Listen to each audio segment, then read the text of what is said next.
AFC Ajax. ഒരു കാലത്ത് European ഫുട്ബോളിൽ വിപ്ലവം തീർത്ത ആ ഹോളണ്ടുകാരെ നിങ്ങൾ ഓർക്കുന്നുണ്ടോ?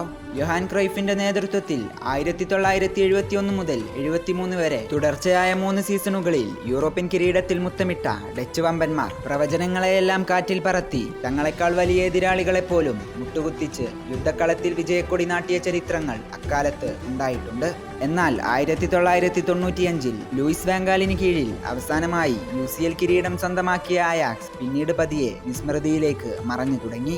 97-ലെ സെമിഫൈനൽ പ്രവേശനം ഒഴിച്ചാൽ ചാമ്പ്യൻസ് ലീഗിൽ കാര്യമായ ഇമ്പാക്റ്റ് ഉണ്ടാക്കുന്നതിൽ അയാക്സ് അമ്പേ പരാജയമായി തീർന്നു. എന്നാൽ 2018-19 സീസൺ അയാക്സ് ആരാധകർക്ക് ഒരു മധുര നൊമ്പരമായിരുന്നു. എറിക് ടെൻ ഹാഗ് എന്ന ഡച്ച് പരിശീലകന് കീഴിൽ അത്ര സുപരിചിതമല്ലാത്ത ഒരു പറ്റം യുവതാരങ്ങളെ വെച്ച് അന്ന് അയാക്സ് നടത്തിയ വിജയത്തേരോട്ടങ്ങളെ അത്ഭുതത്തോടെയാണ് കാൽപന്ത് ലോകം നോക്കിക്കണ്ടത്. യുവത്വം തുളുമ്പുന്ന അയാക്സ് നിര റയലും യുവന്റസുമെല്ലാം അടങ്ങുന്ന പല വമ്പന്മാരെയും മുട്ടുകുത്തിച്ചുകൊണ്ട് UCLന്റെ സെമിഫൈനൽ വരെ തങ്ങളുടെ പടയോട്ടം തുടർന്നു.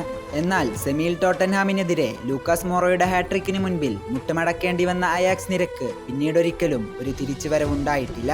എങ്കിലും എറിക് ടെൻ ഹാഗിന്റെ തന്ത്രങ്ങളും 18-കാരൻ ഡിലൈറ്റിന്റെ ക്യാപ്റ്റൻസിയും അയാക്സ് ആരാധകരുടെ ചാൻഡുകളും ഇന്നും ഓരോ ഫുട്ബോൾ ആരാധകന്റെ മനസ്സിലും തങ്ങി നിൽപ്പുണ്ട്.